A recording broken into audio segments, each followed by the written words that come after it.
Hey, y'all, welcome to Streaming Matters. Let's see, are we up to episode 52, I believe? So thanks for everyone joining. Let's go over here and take a look at, let me pop open my side chat. Sorry, we're running a little bit late. I don't even know how many people are watching. You I don't are even, echoing a bit, by the way. yeah, well, and it's not echoing too bad. I Might, can lean in. might be cripped just a little bit. But so I want to thanks for y'all joining. Sorry we ran a little bit late, but what's new with me in the show? So today we're going to talk about Plex. We're going to talk about what it is, how to use it, what the benefits are, pluses and minuses of that kind of stuff. But the first thing we're going to do is we're going to talk about Kodi 18 because that is all the buzz. And hey, I see we got Tanks in there, Rich, Silverback, Andrea, Griff in the house. Daryl was our first person that was in the chat. So thanks everyone in there. So we'll start. Well, let me go. I'll introduce who's on the panel, and this isn't going to really be my show. This is going to be Blue's show because she knows more about Plex. I know a little bit about Plex, but she understands it better. So we all have O'Neill, who's understands Plex very much, a whole lot, and then we have Crypt. We also may have another guest that may show up later. So thanks for everyone joining. Oh, Medrail's jumped in there. Bass, you coded one. Hey, guy. Patty, Wayne, thanks for joining in on the show. So we're going to go ahead and since the last show, what was it, Sunday that Kodi 18 came out? You guys remember? I think it was Sunday. Yeah. Yes. I don't know. I haven't Yes. used code in months. Yes, Dad. It was Sunday. We knew that they've been talking about it for a long time. They've been talking about it for a year. We've seen betas. What up to beta 5? Was it on release client? I'm sorry, release client up to 5. So a lot of release clients, and it's out. Um, and I'll be honest with you, to me, it's not ready for prime time. Sit back. If you don't have Kodi 18 yet, don't race out and get it. If you were not smart enough to turn off auto updates from the Play Store and you had an Android box with the Play Store installed or NVIDIA Shield that had it in there or your phone had it, and now you have 18, welcome to the world of 18. You would have to back up and uninstall it and then go back and side load it, which means download the APK and install it. It's not hard, but maybe that's harder than what you're used to. So that may be a little bit of work for you. But that is a way of backing up and getting Kodi 17.6. You can go to Kodi and go to older releases, and it's in there. It's going to have the older release, and you can get it. And go back to 17.6. I would suggest to have 17.6. I know a lot of people, when they install through the Play Store, do not adjust the settings, and when auto updates come, boom, they got it. So now you may be stuck with Kodi 18, which works fine. There is some issues. I have seen issues of people talking about some skins. If you are using any Aeon Nox skin, you will see that it's not working. I should say, the skin. Probably a lot of builds, right? Because if you had a 17 and now it jumps to 18. And if you have some of the skins that were 18 compatible, or they had something that they could download it and you'll find it works. But if you have an Aeon Nox skin, it would go back to the estuary skin. So that's what you're going to see, the estuary.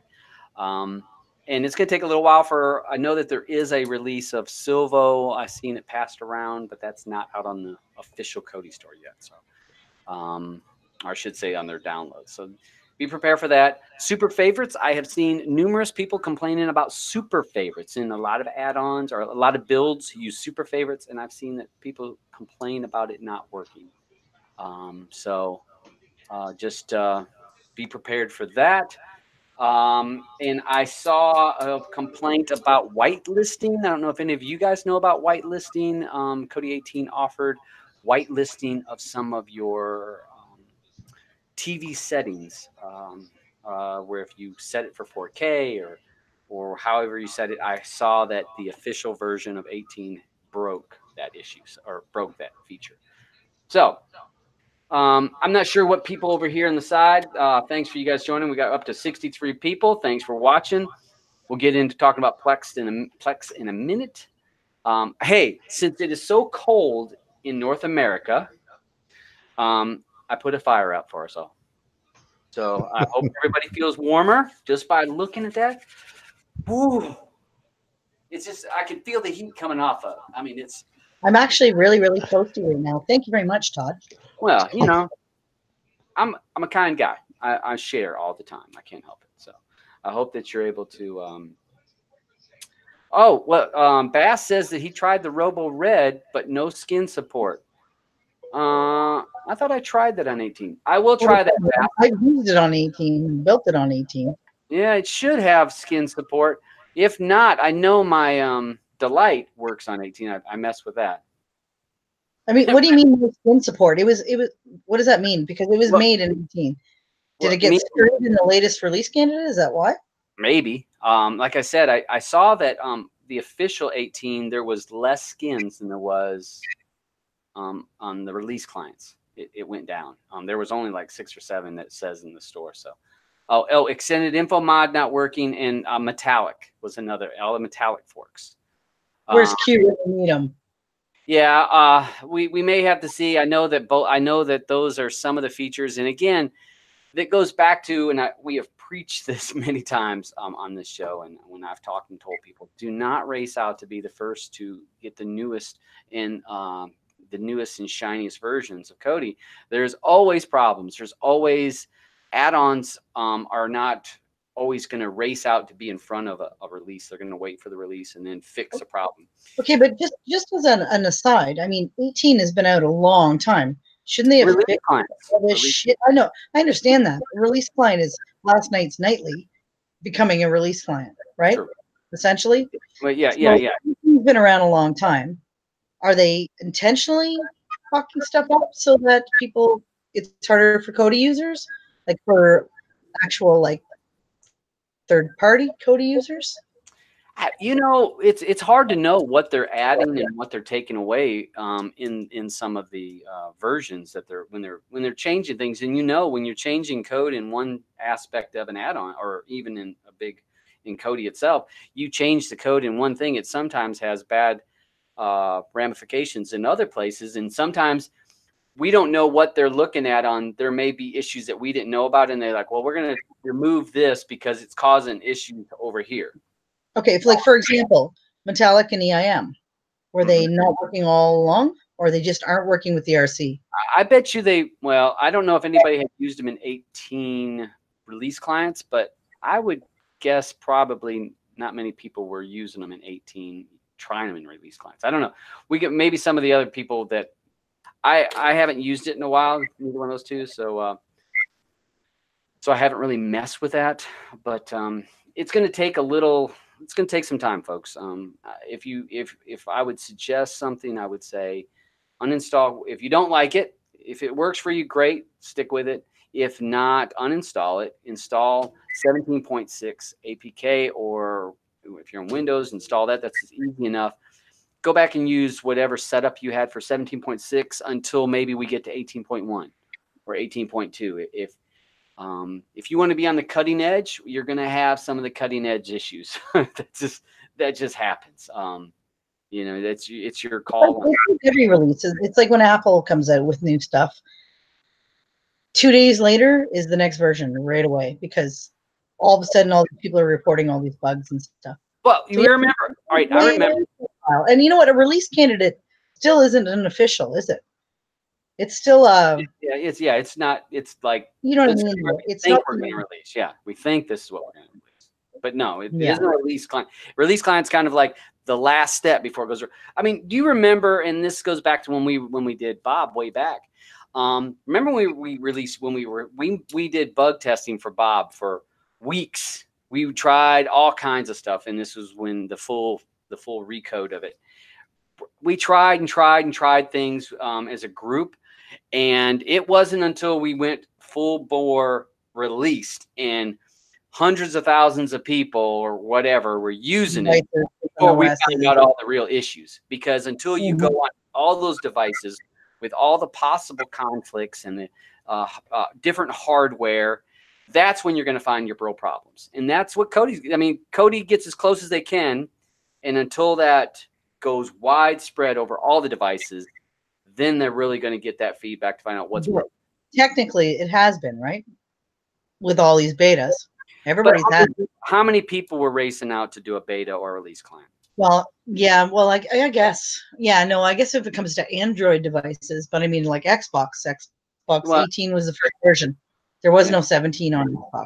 You're right. The Xbox since the get-go. But with Xbox, the one thing about Xbox is you have the exact same device, the exact same software, hardware, everything was a controlled environment inside of any game. I think Android is most varying, right? Obviously. Right. A million different devices, a million different operating systems, but how many things are on? So let me look through here some of the comments that we have from some of the people. Tank says he did a video on the Diamond 18, and there is some 18 builds. There's I know Kodi 1 has them. I know that One Nation has 18 builds. Just about all of your major builders or build communities all have 18 builds. So you're going to be able to find it if this doesn't work. It just is a little bit more work. You may find some bugs and some issues. So it's going to happen. Hey, I saw that there's a few people that have some family members that are not doing well. Thoughts and prayers go out to some of our friends here that have family issues. Take care of your family first. All this stuff is a hobby, folks. So just take care of your loved ones first and foremost. And everyone on the panel would agree that this is all just a hobby. 100%. And I'm taking care of my liver right now. Your liver? Yeah. So, all right. And hey, all right. So Wayne's going to get some marshmallows for our fire. Nice. Thanks, Wayne. Appreciate that, buddy. Very, very thoughtful. So, all right. So, I was looking through. If you have any other questions, folks, I didn't mean to skip any of your questions, but if you have any questions, post those on there. Hey, thanks for everyone. Gandalf backwards. I see he's joined the channel. Mandy's in there. Skull's joined. You got Tuesday's Gone has jumped in. So thanks for everyone jumping in. And we're going to go ahead and I don't know. Did you guys else? Well, I'm not even sure if any of the panel actually even uses 18. Do you guys have anything else for 18 or thoughts on 18? I mean, I've been using it off and on. I haven't really watched a lot of stuff on it, but I've been building a lot of stuff on it, and I had no issues playing anything, so I've been happy with 18 for a while, to be honest. Like, I mean, everything's got its glitches, but is it fine? Yeah, it's fine. Mm-hmm. And I will say that if anybody, and maybe you understand or maybe you don't, anyone using the Aftermath Wizard, if they were using the standard Aftermath Wizard, there may be some issues. Now, if they've used a modded version of the Aftermath Wizard or the Fire Guru's, the GUI edit, it works in 18. So if you have someone that was using an old wizard, you may find issues with that. So mine works. I know that, like I said, I know One Nation's all works. Kodi 1's works. So most of your big wizard, they're all going to work. And I want to say Kodi Apps actually changed his website and was going to move 18 up to the top, because if you went there for builds, 17 was the top one. So now 18 is going to be at the top. I need to go see. Maybe I've moved to the top of the list for my 18 build. So I think both the boys possibly had something to say about that too, because they both unmuted themselves at some point. All right, so I'm gonna go ahead and I'll either one of those guys want to say something. I was just going to say uninstall it. Get rid of it. People like when I was doing Kodi like quite heavily, I always waited until at least .1 before I did anything. So I mean, I remember I was quite late to the party for 17 because I came in at 17.1. 16 again, I was late to the party, 16.1, because like you say, I wanted bug fixes to be out of the way. I wanted developers to establish what changes they needed to make. And we all know that there's some fundamental changes in 18 that mean that developers have to change the way that they do things. And there's even more changes coming in 19. So, Carl, can I ask you a question? Yeah. Have you actually tried 18? I'm still on 17.6. I'm just saying, yeah, and I'm just saying I haven't had any issues. So well, I know some people are reporting issues, but I just personally, yeah, I don't know. I'm just not ready for it yet. I think I'm going to wait till 0.1 and then I'll get involved in it. I just want I want some more updates out there. I want some. You're right though, because that's what happens. Is it there are going to be weird shit, but some of us it's fine. Some of us it's not going to be fine. So yeah, jump on the bandwagon. Maybe not so much. If you've got like a real build that relies on a lot of customizations, that it might not necessarily work with 18. So you might be stuck with 17 if you really favor that build, and you might have to wait until your build maker has made that ready. But for the majority of people that just like install a couple of add-ons and no real customizations, 18 is fine. But for those people that use heavy customizations or skins that have got so many like custom changes and textures all over the place, then they're probably going to have to wait, I think, until their build operators have updated it. True. Next, yeah, 18.1. Wait on. I just turned on Kodi for the first time today, and I was greeted with 18, and Zonfluence is not supported. So I'll side load 17.6 at some point, but honestly, I haven't used it in months. So we're like Plex snobs now. Well, yeah, you know, I just got tired of looking for the latest add-on that's going to stick around. So Plex just works. It is hard, yeah. Okay. Well, Juggernaut, I will have to let you know to try. I haven't tried with the wizard on 18. I've used my wizard on 17.6. I actually just installed an APK on 17.6. So I haven't tried it with 18, because if I put it on 18 on this, that means I have to get rid of my 17, and I don't know if I want to do that. So I'll have to think on that. So we're going to go ahead and get moving on talking about Plex. We've talked about 18. If you have some questions on 18, maybe we'll come back to that towards the end of the show. Yeah.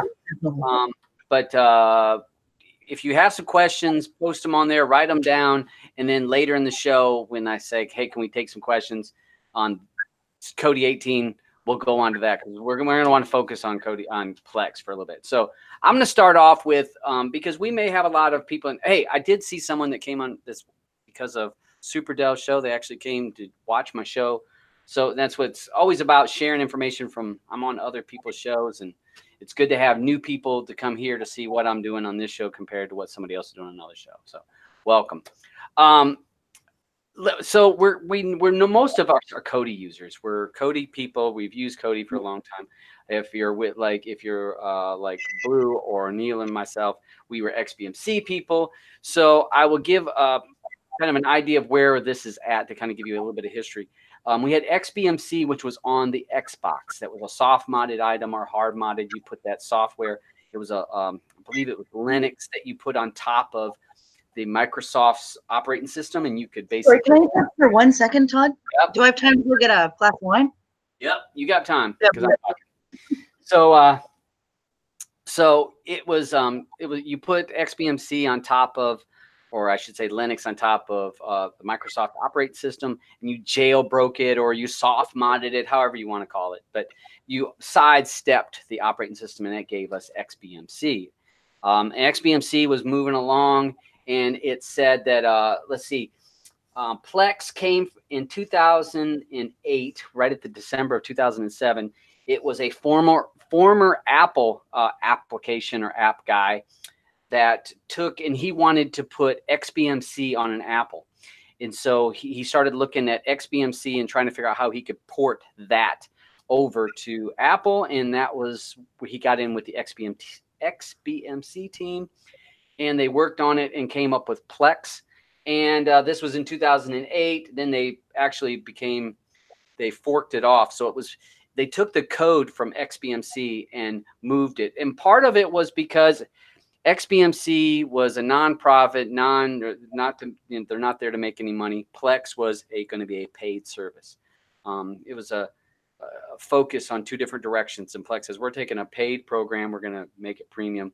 So they move forward with that way. So that's how that's how it went, and it forked off. But it gives you some of the same thing. The big difference on Plex is that you're able to stream media within your home. If you were older folks that remember XBMC, you didn't really have add-ons way back when. You were streaming content local, like within your home. That's what Plex is doing in a way. You're streaming content. So you don't have the add-ons, whereas Kodi, which XBMC, is pulling content mostly from a cloud service online.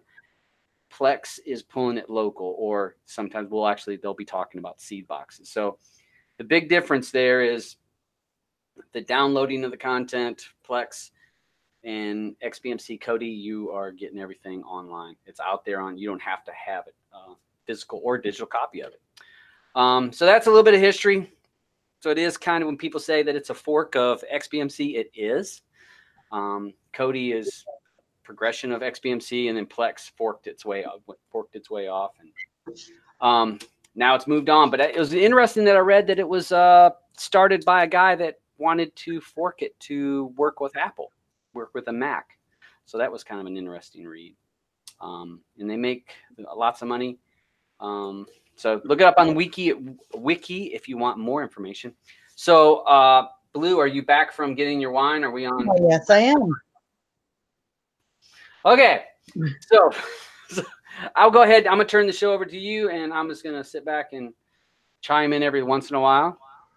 Okay, well, the funny thing about today's show is that I love Plex, and I use it all the time. So instead of me going on and on about Plex, what I did was invited some experts. So we have Crypt here, and we have O'Neill. Now, Crypt is going to go over Plex, the actual program Plex, and O'Neill's going to talk about Seedboxes and basically how you can load or get movies and TV shows to load in your Plex. So, Crypt, do you want to share your screen and show us a little bit about Plex? Sure. Full screen.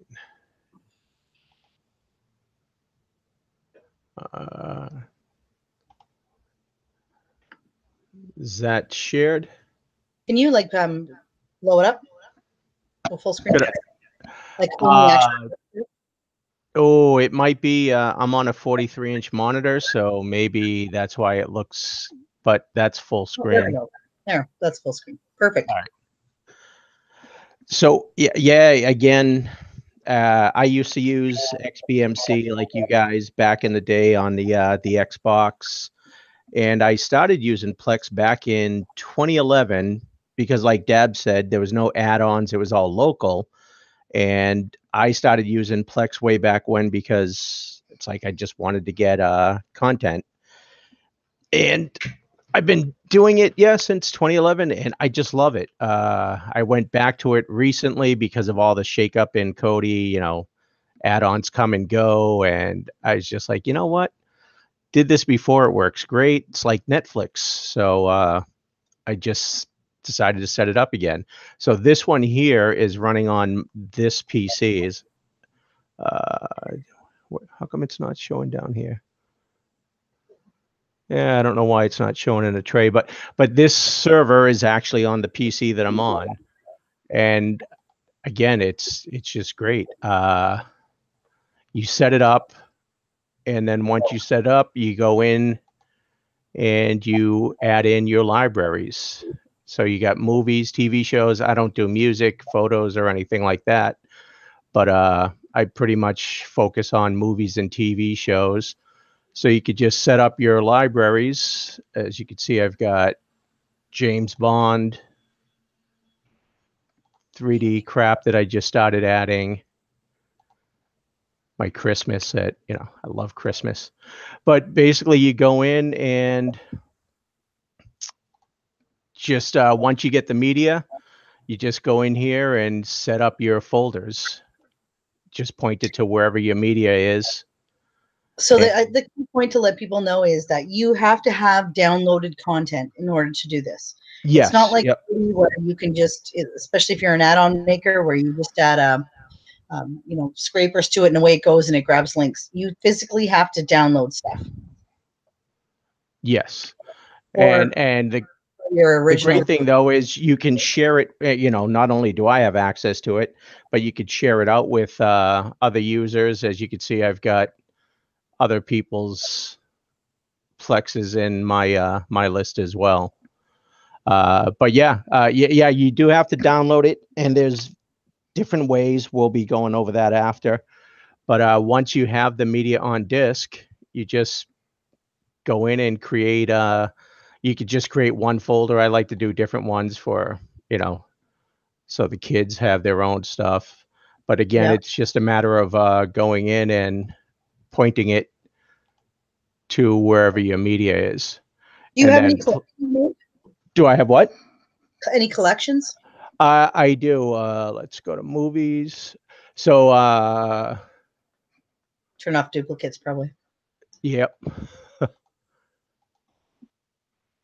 If you just click the movie tab at the top there, it usually says collections right underneath it. Yeah, yep. So these are the collections, and Blue's the one that sent out a link on how to do collections.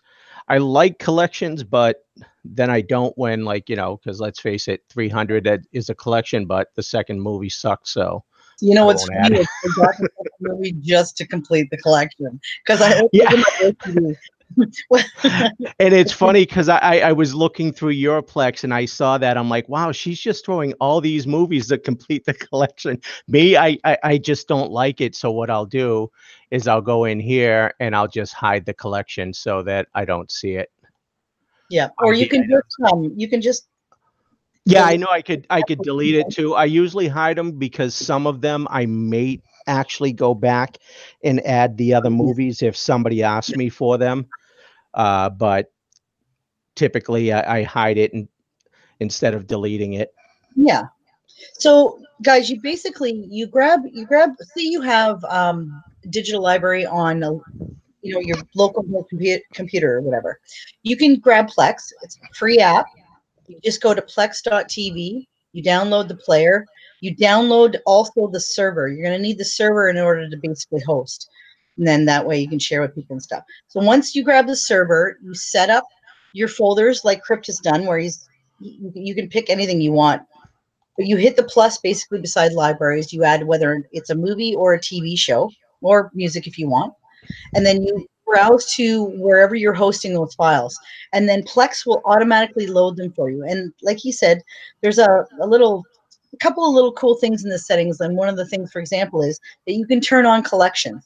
So when you load your library, it'll automatically recognize all the movies that are part of a collection, and it'll throw them together for you.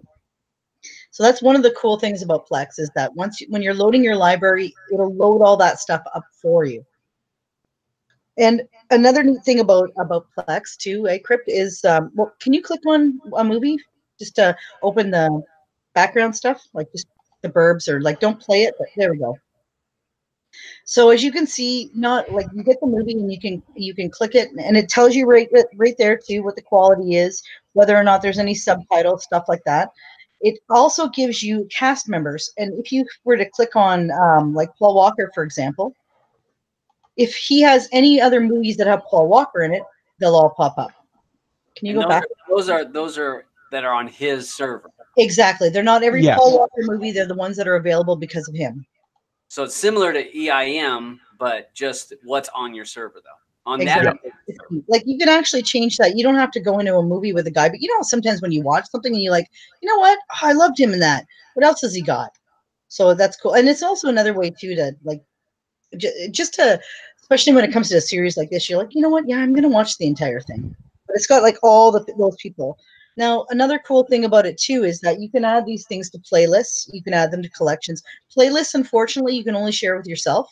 You can't share with others. But collections will be shared with other people that are using your Plex.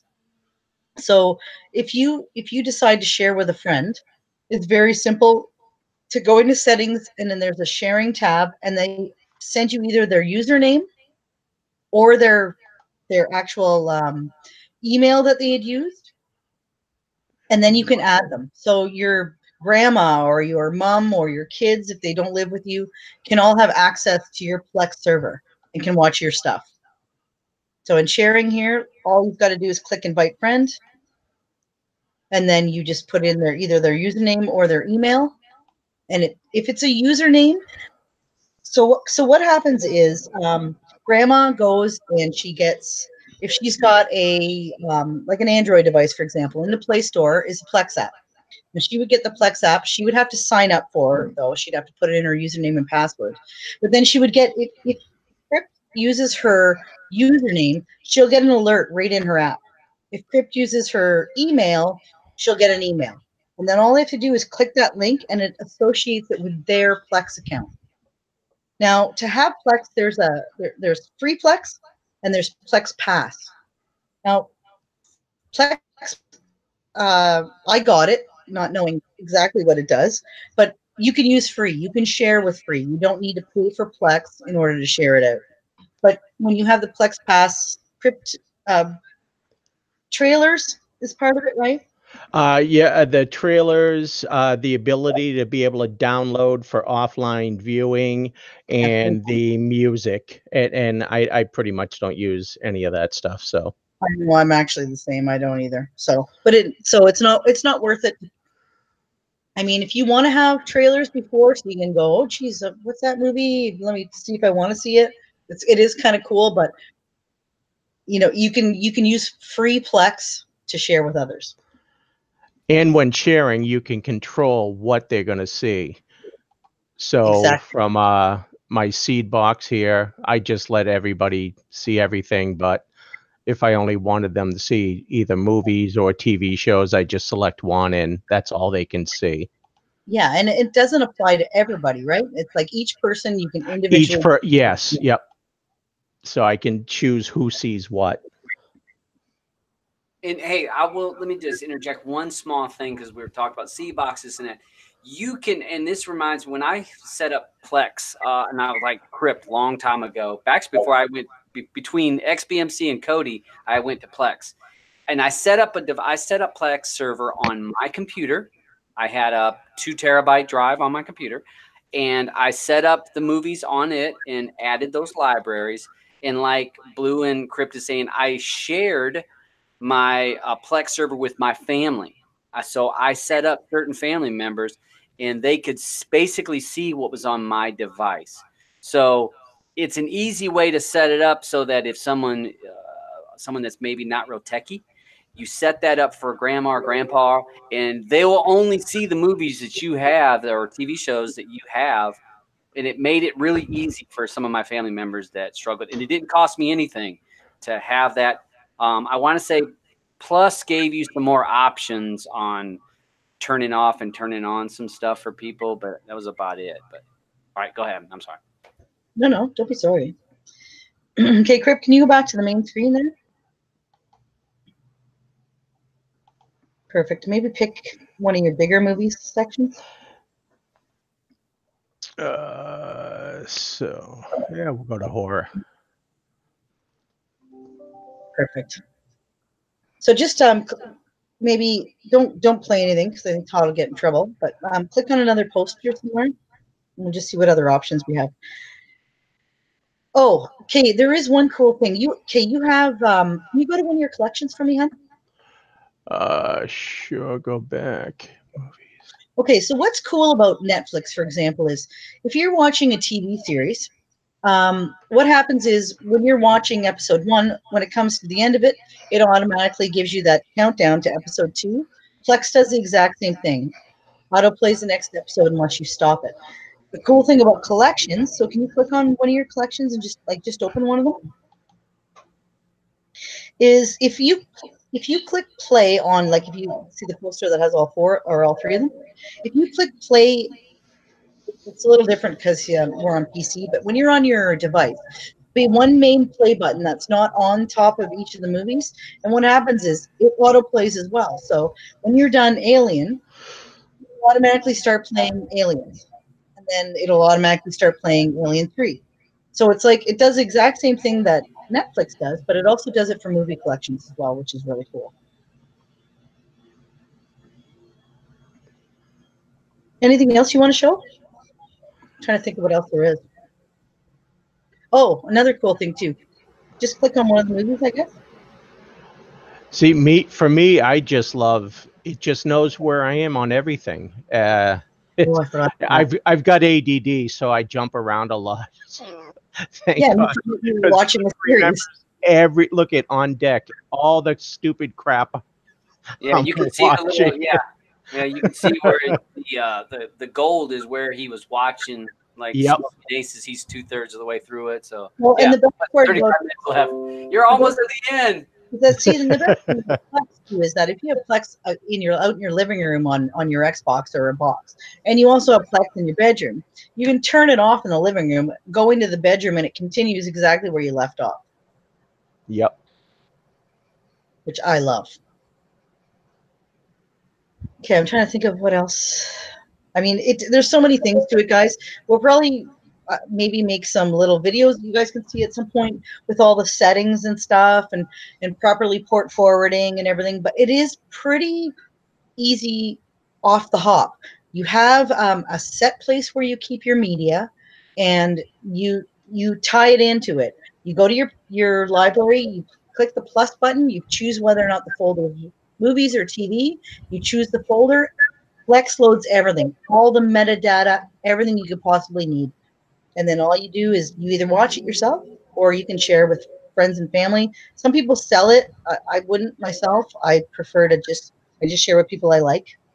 That does seem to be the thing a lot of people have went to. And what they're doing is you'll see it now. They'll say $10 a month or $15 or whatever the cost is for Plex accounts. And what that means is that they have Plex, and they're going to give you they're going to add you to their Plex account, where just like Blue and Crip said they do for their friends and family, they add you to it so that you're able to see everything on their account. Now, you won't see every movie ever made, but you get to see what they have on their storage, and you're able to watch it.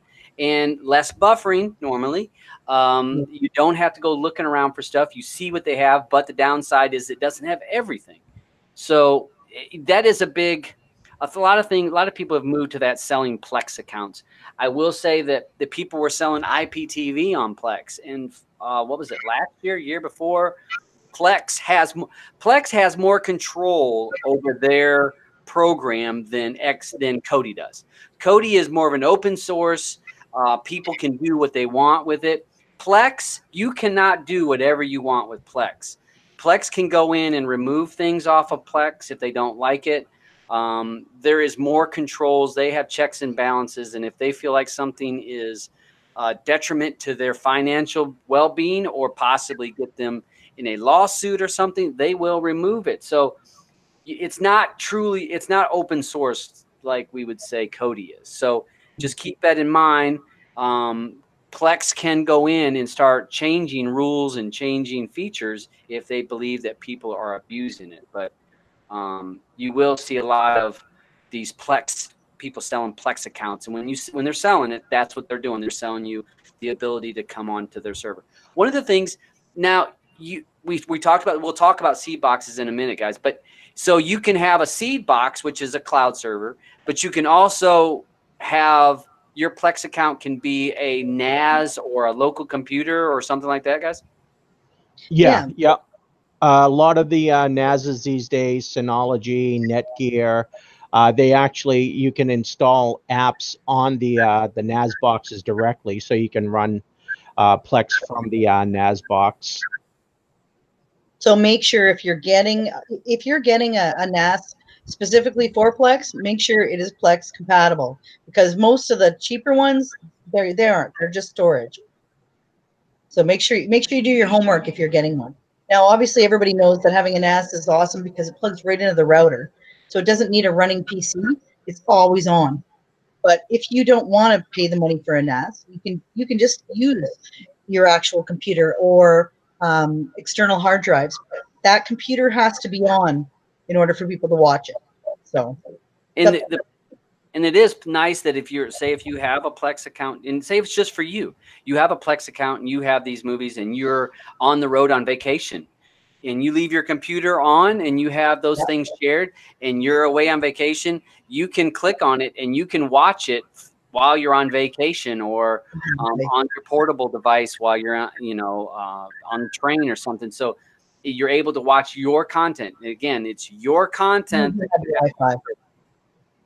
See, and that's another thing too with Plex Pass, like Crypt was saying, it allows you to sync to other devices. So if you have all your movies at home and you're traveling somewhere that has no Wi-Fi, for example, you can, if you buy Plex Pass, you can sync your stuff onto a device, whether it's a tablet or a phone or whatever, and take it with you on the go. It basically allows you to download.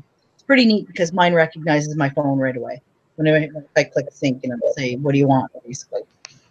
Yeah, I mean, and there's I saw where XCTech said, there's different comparisons, and this is just one more option.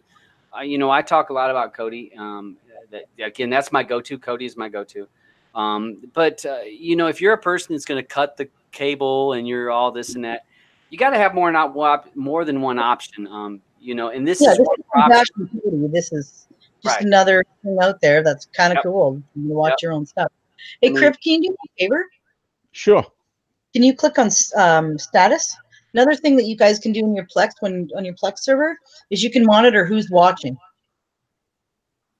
Right now, nobody's here, but see, at the top, show them right kind of the top. Also, if I really, this one has people's stuff in it, so we'll get out of that. But yeah, typically, if I'm in the main screen, if somebody is actually watching something, actually, I'll play it on. Let's play something here. When you click status, like I get a bandwidth setting, I get who's the top users. So now I see I've got activity here, so I could click here or on status, either one. And now it shows that I'm playing a movie on my Shield. So when you click, go back to the home again, and when you click, step right at the top there, right above settings. Oh, that's all you get? That's what I get here, yeah. I get like my top users. I get that from I don't even know how you say it, Tatuli. This here, yeah, this is what I use for. I use it mainly to keep track of my libraries, so I know what I have where. But the great thing about this is it keeps track of all my users, what they've watched, when they've watched it, what device they've watched it on. Yeah. It's good for monitoring, especially if people are like 24 hours a day, 7 days a week, or different devices at the same time, and you might be concerned about, hey, wait, hold on, this is coming, like this is off my local. This is, what I mean? Like, yeah, most active users. Apparently, Xbox One is the most active platform. Hey, look at that! I use Xbox One all the time to watch my Plex. I'm trying to. I was just looking at my Plex, just trying to see what else. Yeah, sharing wise, we already covered. Remote access. There's like, once again, we're not going to go over everything, guys, but there are like settings that you can change that makes things better. Like if you're loading torrent files, for example, and how they have a long name that's usually separated by periods and all that crap in it, but you would want to have a nice clean name inside your Plex. You can change it where you slide the movie database up top above local files. So it automatically grabs all the meta for you. It grabs the poster and it renames it perfect. It gives you the year. Yeah, you would just slide that to the top, and then when you load your library, but we'll cover that in some videos probably to help you out. But you can just see how nice a Plex library looks. It looks like Netflix. It plays like Netflix. It remembers where you left off. You can go from device to a different device and continue on where you were. Like, I love Kodi. Don't get me wrong. I've been around Kodi forever. I haven't used Kodi in a long time because of Plex. But then again, I had a big library to begin with. Maybe some of you don't have anything, or you don't want to download that's fine. But you know what? You probably have friends that have Plex and might be willing to share with you. It's just worth it because it's a lot of fun and it looks so pretty. I have seen I have seen some groups on Facebook and Telegram that are Plex groups, and people will share their accounts. They'll add you. You know, you add me to I'll add you to my account, and you'll add me to your account, kind of things. Just be careful with that, though, that you actually know. Yeah, you don't want to be doing. But I have, like I said, I've seen that more and more people doing that, and yeah. If you're sharing if you're sharing it from your local network, from your internet, your computer, your NAS or whatever, keep in mind you share with a lot of people. That can be a lot of bandwidth going out and can cause you or the people watching it problems if you got a lot of people. So just keep in mind with limitations. Yeah, and I've got a bunch of people. I don't sell it. I figure I run it for me. I don't care who the hell connects to it. So I've got a ton of people that connect. I've had at the most 7 people streaming at the same time and no issues. I've had 4, I think, so far for me. And I think it makes a difference, obviously, too, though, like streaming from your local versus streaming from a Seedbox. So I think that's it as far as Plex. Does anybody have any questions about that? Like anything specific you guys want to know? Where do you get the movies? We also I'll go through the Seedbox. Yeah, I was going to say the Seedbox information you're going to go to next, right? Yes, definitely. Yeah. But somebody was asking where do you get the movies from? Yeah, well, I'm going to talk about that as well because I've got the apps open. Yep. Hey. So whenever you're ready. Can I just say on a side note, you can either download them yourself besides Seedbox, which is a little more risky, or if you have a crap load of DVDs or Blu-rays, you can use usually Handbrake. There's all kinds of programs out there that you can use to essentially make a digital copy of your own personal stuff. So that's there as well. But it's perfectly legal to make copies of your own. Hold on, before we go anywhere, Crypt, anything else? Or you good? Yeah, I think we pretty much went. I mean, there's tons of, like you said, other settings and things you can do, but that's the gist of how it works and the basic setup of it. And our Silverback's asking, can you record off other people's Plex? I wouldn't think so, unless you had a video capture card. Yeah, you would have to have some program to capture the video. But again, I think if crap quality. But I think if the other, I think Blue, I never tested it, but because Blue's got the Plex Pass, she might actually be able to download from me. So she might be able to download the movie from me. But again, I would just download it from a torrent or it's faster. Usenet. Yeah, a hell of a lot faster. Cool. And one little tiny thing for people, if you decide to get Plex, when you're sharing, you'll notice there's 2 options. There's home, and then there's it's called actually sharing. Don't add people through home because they can actually delete your shit. Yeah. See everything. Add them as sharing, because if you add them as home, they have access to all your stuff. They can delete your files, they can whatever. Make sure that you go to just sharing, not I'm just looking at it right here. Home users, it's called. Don't add them as home users. Add them as sharing. Yeah. The home is more for it's for like multiple people in the same house. So if I go out, and then I go back into Plex. Well, and then the thing is too, then they can use your creds essentially. They don't have to make their own account. Yeah, well, no, I have it. Why didn't it ask me? Switch use. Oh, here we go. So here we go. So this is home users. So it's me and then my son. So he can sign in. And I do it because obviously Plex remembers where you are. So I don't want him watching my stuff and then I get stuck. Yeah, exactly. But see, I don't know, like for him, and I did nothing special in the settings. He can't delete my media. The thing is too, though, Cryptic, you shared with me, and I shared mine with Todd. And when Todd got mine, he also got yours because of the home sharing. Yeah, until we fix that. yeah, I saw all the accounts. I actually saw the email you were using. It was like, oh, this is too much. I should not see this much. I was like, you guys need to fix this because no. Yeah, for me, like I said, I don't care who has access to it. I just throw it. You know, somebody asks me, yeah, go ahead. I don't care. All right, Kenny's asked. All right, hold on. Kenny was asking if you use the Shield as a Plex server, does it have to be on in order to watch it? I would think so. Hold on, Todd. Yeah. On a side note, does Shield have a Plex server? Yes, it does. Yes. Yeah. Yep. So you could hook an external hard drive to that, but I would assume it would have to be on because if it goes to sleep, it's not going to try to access that. It's not going to access that external hard drive. Exactly. But yeah, it's always on. That's why a NAS or a Seedbox is the best because they're always on. Okay.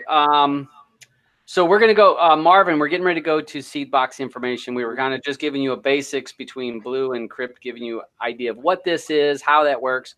Now we're going to kind of move towards what is a Seedbox. And again, you don't have to have a Seedbox.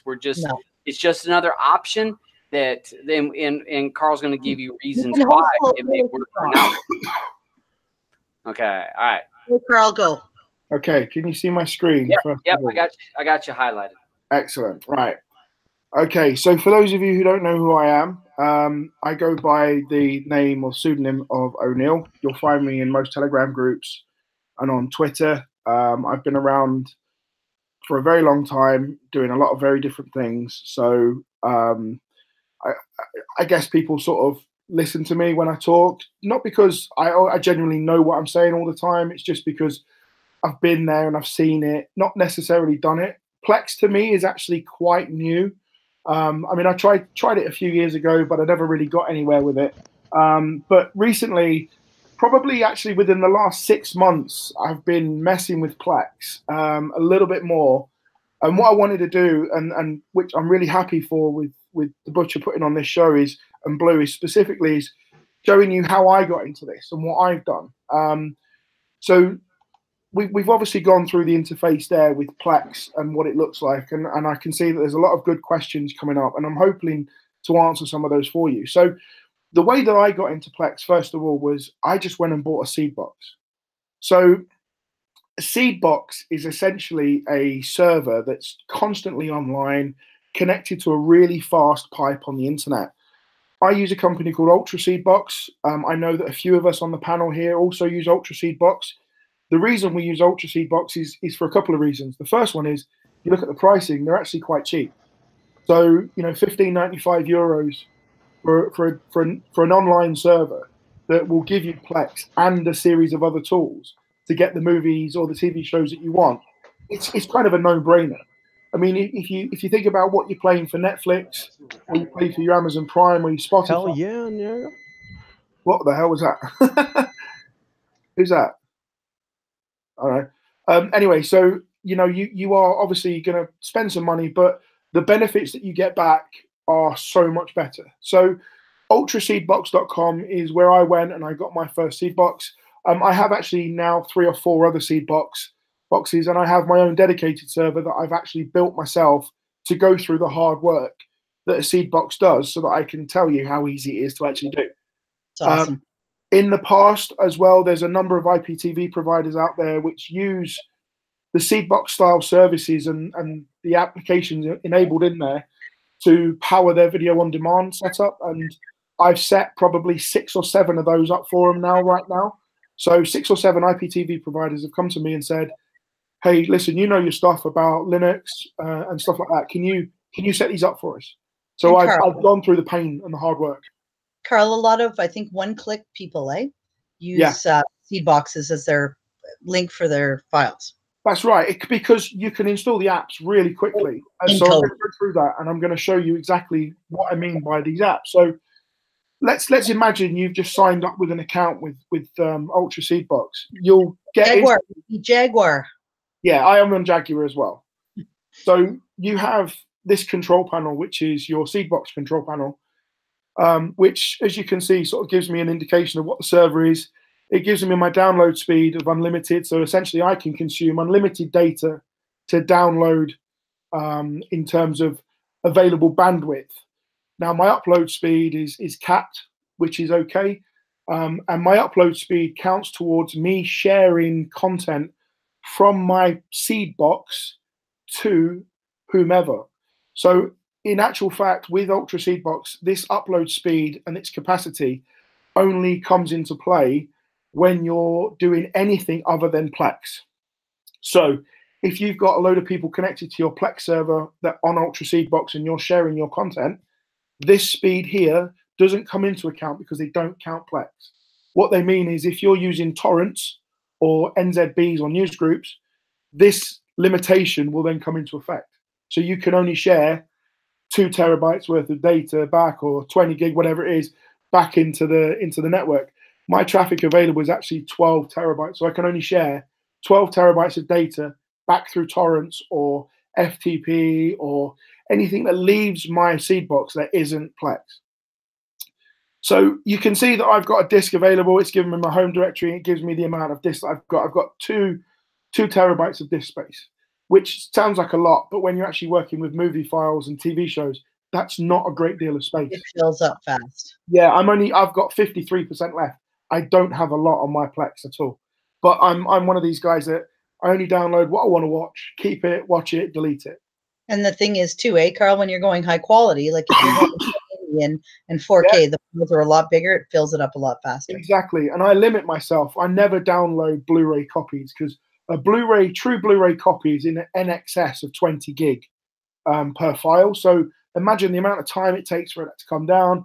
You then want to watch it. You're going to have a high-speed connection at home to watch that file. Plus, it's all the disk space it's taken up.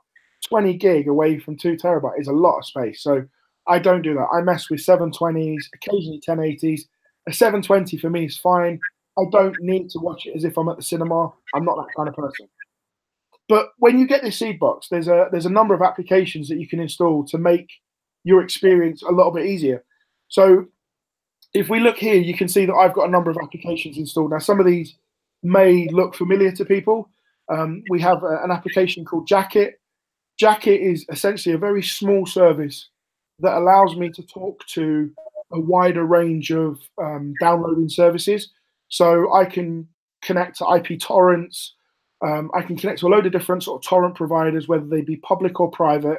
And Jacket essentially gives me a really easy interface to those, where the tools that I use won't already have a connection to them. We've got Plex Media Server. Plex Requests is just a very nice front end for someone to connect to and say, I want to download the latest Batman or something. It will add it immediately to my application list and then try and download it when it's available.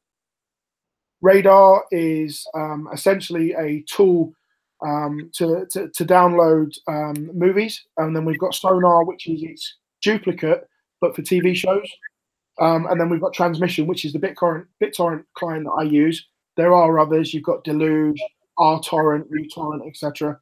I like Transmission because it's just really minimal.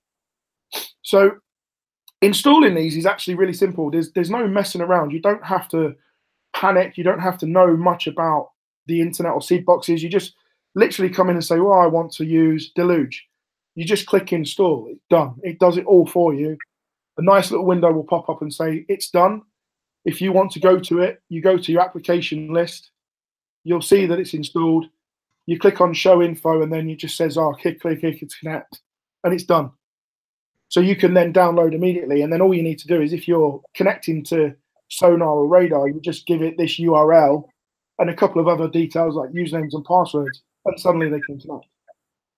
So the tools that I use to download TV shows, and a lot of people on the panel use, and people that use Seedboxes and IPTV providers, they all use the same tools. There's Sonar, there's Radar, there's Sick Rage, there's Couch Potato, to name a few. There's headphones for music, but I use Sonar and Radar. I'm into TV shows, I'm into movies. I don't do anything else. And that's one of the things too, like you talked about, Carl, is that with Ultra Seedbox, guys, if you get one that's Plex included, yep, you can download all these stuff. It automatically comes with it. It automatically links. You do have to go through the settings a little bit, but if you, some Seedboxes, I know Seedbox.io, yep, do not have Plex compatibility. Correct. So, that's right. Yeah. So you want one that's got Plex compatibility so that you can install Plex, because I've got Plex. Yeah, and then these applications as well come with that. Yes, once I've installed them and I've set them up. So it does take a little bit of setting up, but they're really... Carl, it's worth the time it takes to actually go through the settings and set it up properly. Yeah, it takes probably about 5 to 10 minutes on each one. And trust me, the time that you put into this, you'll reap the rewards so much back. It's unreal. So this is Sonar, and Sonar is a TV episode downloader. You can see that I've got a couple that I'm already monitoring already. Supergirl, Startup, Silicon Valley. I love Silicon Valley. Ray Donovan, Hawaii Five-0. Adding a TV series is just so simple. You literally just click on Add TV Series, and if you type in Game of Thrones, for example, it comes up with Game of Thrones here. You can tell where it's going to download it to.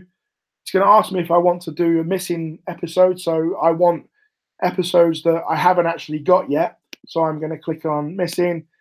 The type of video file that I want, I always select HD 720. I don't want anything bigger. HD 1080p does include Blu-ray.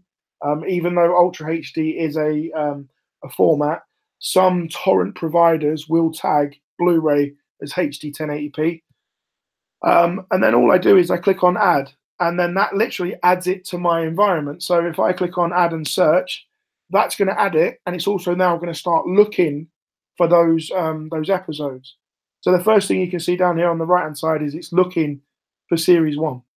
So if I go back to my series listing, Game of Thrones is there, and if I scroll down to the bottom and go to show episodes on series 1, these are the episodes that it's going to look for. You can see that they're missing at the moment, they're not available, but what's going to happen is over time it's now connecting out through Jacket, through my IPTV, through my torrent providers, and it's now looking to download them. All right, can I ask a question? Because people ask when we talk about torrents. Yes. And they're going to say, oh, so I'm downloading this torrent. Am I going to get in trouble because I'm going to get a letter from my ISP? Blah, blah, blah. Let's make that point valid. You're not downloading to your home network. You are downloading through the torrents to your Seedbox. So if I show you my Seedbox, so at the moment, we can see here that we're currently downloading some episodes, right? Winter is coming, for example. If I go back to my control panel and I scroll down and I bring open transmission, this is my torrent client, right? These are the episodes that I'm downloading right now. These are downloading to my Seedbox. They are not coming to my PC. Now, I am connected to a VPN. I'm always connected to a VPN from my home, but these are not coming to my PC. These are downloading to my Seedbox. That's in the cloud, in the internet. It's downloading it to there, which means that your ISP cannot tell what you are downloading. And the best part about it, Carl, like I find, is that I can be at work and go, oh my God, I forgot about that movie. I can go on at work, add it to my Seedbox. Yeah. So the thing here is, as you saw me adding Game of Thrones, I never went to a torrent site. I never browsed any illegal sites like torrent sites or newsbin sites that my ISP may deem naughty and might want to send me a letter. So I use Virgin Media in the UK. Virgin Media are well known and well versed in sending people letters. When you download a torrent, your connection is seen in the public. It's not private, unless it's a private tracker. So people can see what you're downloading. When they're connected to that swarm, they can see all of the people that are providing that type of file or the needed file to complete that episode. Your ISPs tend to connect to those and pretend to be swarm members of the swarm, will identify who's downloading, and then will send letters. I've not connected to any torrent site here. All I've done is I've logged onto my Seedbox, I've gone into Sonar, and when I want to download Game of Thrones is now downloading. So let's get it straight. I've not connected to any torrent sites. I'm not browsing any torrent sites, and no torrents are leaving the Seedbox and coming to me. My ISP doesn't know what I'm doing right now. As far as they're concerned, I'm browsing a normal website. Yeah. And the cool thing too about Sonar is that when you add Game of Thrones, you can choose whether or not you want all the past seasons. You can decide not to. You can just ask for all future episodes. Yeah. But if you choose all of them, what happens is when season 8 comes out in April, it'll automatically, as soon as an episode is available in the quality that you chose, like say you pick between 720 and 1080, soon as the and you also have a cutoff. So in other words, you pick 720s in there, but you prefer to have 1080, say Blu-ray. Yeah. What happens is as soon as it's available, it'll automatically grab it for you, all future episodes. Correct. So I'm now monitoring Game of Thrones, and season 8's already in my list. Season 7, 6, 5, and 8. I can go down all of them. What will happen is if I wanted to, I can go through and make them search for every single one. But in my setup, it's being smart and not consuming all my disk space, and that's by default. It will do that. But the moment the season 8 comes out, this will populate, and I could just tell it to go and get it automatically. So the moment it's aired and someone's uploaded it, I will have it. Yeah, it's there. So I love coming home from work. That's one of my favorite things. I'll come home from work, and all the TV shows and mainly TV shows and movies is the same on Radar. If they've come out and it's come out in a copy, like a quality that you've allowed, it'll automatically grab it for you. You don't need to go look for it. It grabs it for you. So yeah, I had Aquaman tracking in Radar. There was a load of cam copies out, but because a cam copy didn't meet my criteria, 720 HD, it didn't download it. But the moment that copy was available, all right, it had hard-coded subs, it downloaded it for me. But I also actually had my Radar set to ignore hard-coded subs. It actually said to me, this has hard-coded subs, so therefore we're going to ignore it. And I overrode it and said, just download it anyway. Yeah, I've allowed hard-coded subs because lots of nowadays, lots of the ones that come out in good quality way before they're supposed to actually come out have Korean ones, it seems like. I'm just waiting for this to complete because I want to show people literally what I've done. Once this is downloaded, I'm going to start my Plex client, and I'm just going to show it that it's there. I've not even talked to Plex yet. I've not said anything to Plex. I've not opened Plex, but because Plex is monitoring my TV shows folder, I don't have the same setup that you guys have with collections and stuff. All I've done is I've added the library of TV shows, and anything that TV show wise downloads in there into a separate folder for the name of the TV series. Plex is automatically picking that up. The moment these complete, these will be in Plex. So if I show you my Plex media player, so I use a Mac. I actually have an app client installed for Plex. I could go online and use the client app on the web page. I also have it on my phone. I use the Plex Pass. I'm just going to cancel that back up because I don't need that. Although that's probably just crashed it now. Okay, so and just for people that might want to run Plex at home and don't want to use torrents, you can also use Usenet groups to do the downloading from, so you don't have to worry about using torrents and getting those letters. Or you could use Real Debrid. If you have a Real Debrid, you can download via Real Debrid, and via Real Debrid is basically your go-between or your buffer between wherever Real Debrid got it. You can actually download it. We've talked about it in the past, so those are options to be able to get content, not as easily as this is, but that's right. So I've just logged into my Plex app, and for some reason my Seedbox isn't showing, so I'm just restarting my Seedbox for it to pick up, which is quite embarrassing, but it should be here. As you saw with other people, that they had lists of available sort of servers available. My Seedbox isn't in there for some reason. I'm trying to find out why, so I'm just gonna check that out in a minute. Hey, while you're doing that, one of the people did ask, and I just want to clarify. There was two questions. One where it said, Grismon said, "What about when labeling says 720?" But it's not. That's not really something that we as an end user can. If somebody uploads with a bad file name, that will happen. There's nothing really you can do with that, be it an add-on, be it whatever. that will happen from time to time. There's nothing you can really do. Can I give an example? Yep. About 3 weeks ago, my Plex or my radar grabbed glass, escape room. It grabbed a whole pile of stuff. And I was like, oh my God, 1080 quality of all this stuff. But you know what? Yeah. They were all dead. Yeah, it's just mistagged. So it's basically... It wasn't mistagged.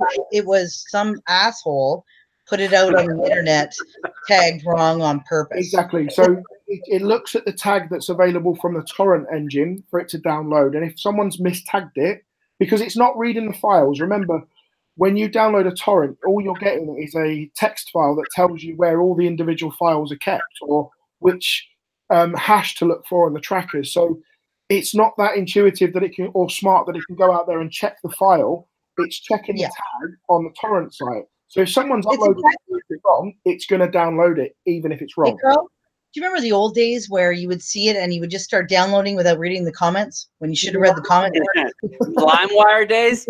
It's like, yeah. And you know what? The thing is, though, I can tell you from personal experience that radar, as far as like I'm using Pirate Bay and ETTV and Easy TV shows, 99% of the time they're bang on. But you know what? Every once in a while, there's a dick who uploads shit where it pops up halfway through and partway through and says, "You need this codex. Go to the website." That bullshit stuff. It still happens, but not very often. Sort of stuff. Hmm? There was the Kazaa Lite codex that you needed when you downloaded a file from LimeWire. The douche. I actually looked, and all his stuff was no seeders, and it was all the stuff that wasn't even out yet. Glass and, like I said, escape room and whatever. Dick. Yeah. So my Plex server has now recognized I didn't do anything. I know that people couldn't see my screen, but I didn't actually do anything apart from restart my my Plex server because it wasn't showing in my console. But Game of Thrones is now available. It's now here. I've got 2 seasons that are being made available. So my Seedbox is downloading 2 seasons for me at the moment. If I go into Game of Thrones, you can see the seasons, and obviously you can see all the metadata and everything, but they are there. I could play them right now and that would play. All I did was logged into Sonar and said, I want to watch this, download it, and it's now available for me. So the same can be done for movies as well. So there's an app called Radar, and Radar and Sonar are essentially brother and sister. They're exactly the same app.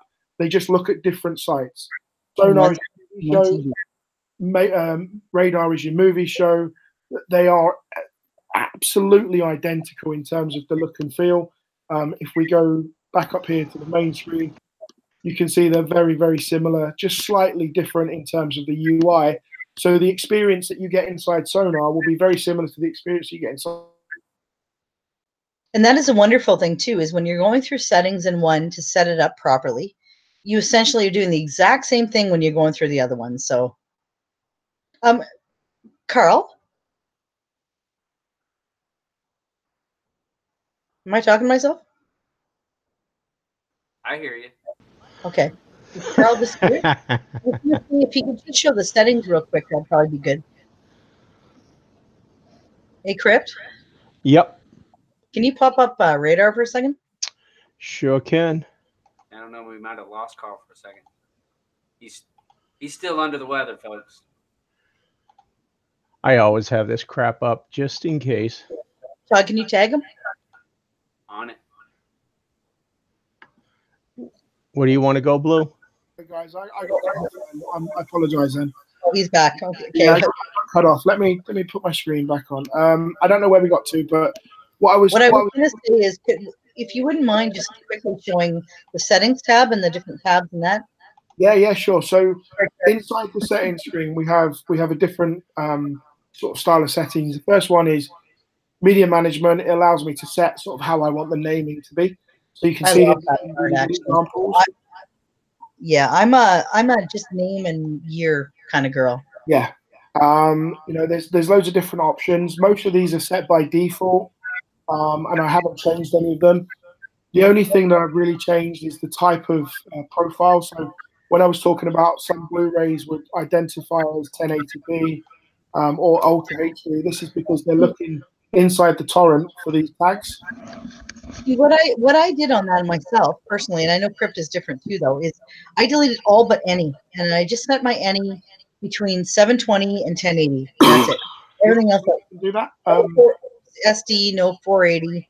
I would associate you then as a more advanced user, and for the people starting out, they don't really need to do that at the moment. I feel really special. They just want to set like HD 1080 or 720. Just remember, 1080p files are a lot larger than a 720p file. So the slower the internet that you've got, the more buffering or whatever you're going to get. So try and pick the appropriate file size for your TV, your internet connection, and the size of your disk space. This is where the next tab comes in really handy, though, because quality-wise, you can change the quality and turn it down.